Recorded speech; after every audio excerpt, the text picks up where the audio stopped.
Hello guys, welcome back to the garden guys. I am showing you guys one of my plum tree here. She is full of baby plums. She was the one who have the pink flowers.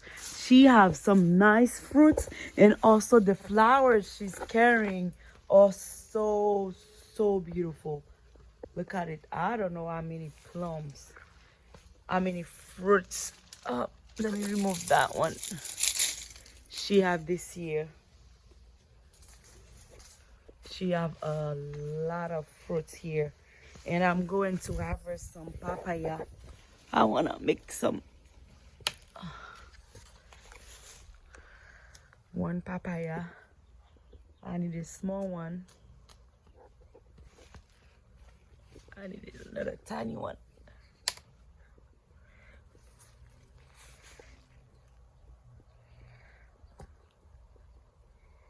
Yes guys, that's this section. She is, I have to clean a little bit here, not cleaning, yeah, cleaning, fix stuff a little bit better, because I bring more flowers, more rose trees from the front, and I have to find proper place to put them and trim in some of those banana, to make sure everything is nice. Yep, let me go ahead and pick up those one and go make some food. Thank you friends for watching. See you for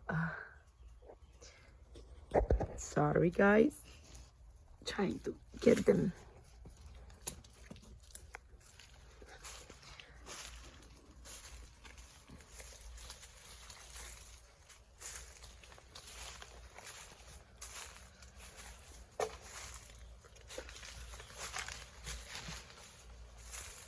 Thank you friends for watching.